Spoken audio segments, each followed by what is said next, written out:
obviously this is a business forum, but recently in the media we hear about freedom of speech, even for the media. And this is taking place at the provincial level too. And I'd like to hear what you candidates either know and think about freedom of speech in Ontario and in Canada. Do you have one candidate you'd like to direct that to? Yes, to Ms. Berry. Very good.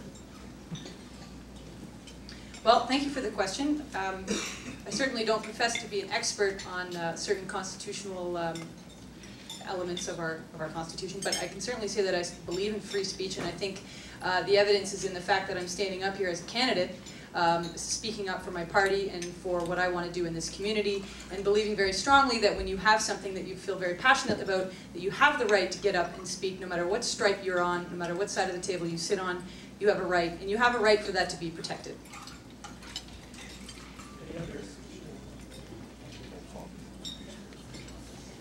Yeah, I think you're probably referring to the ethical oil issue right now. It's one of them and going on right now where an outside company, a corporate country, Saudi Arabia, is and trying to, with a lot of money, trying to interfere in the Canadian process where the CBC and other media outlets, CTV is another one, where they're being forced, coerced, whatever the word is, into not broadcasting and talking about this ethical oil campaign. I believe in free speech too, and I think we need more of it.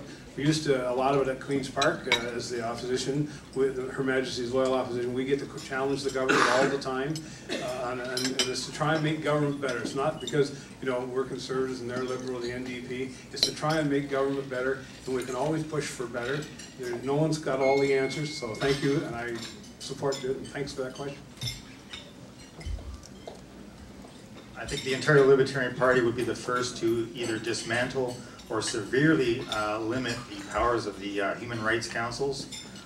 Two very prominent libertarians, first being Mark Stein, writer for the Maclean's magazine, and conservative libertarian Israel Levent, both victims of huge bureaucracy curtailing their freedom of speech.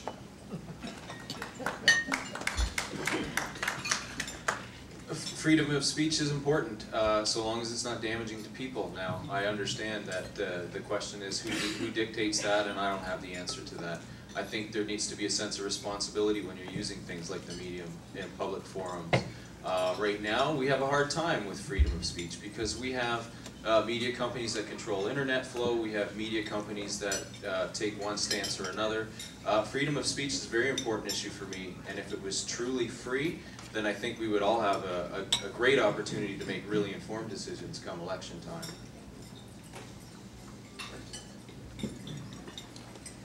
I absolutely believe in the freedom of speech. Like Voltaire, I may disagree with you, but I'm prepared to die to defend your right to say it. We do have significant problems with it, and some individuals are suffering because their free speech has been curtailed, and maybe I won't agree with them on the specific issues. We have cases like Mr. William Watcott, who had some flyers, with some sexual orientation, whatever, with this.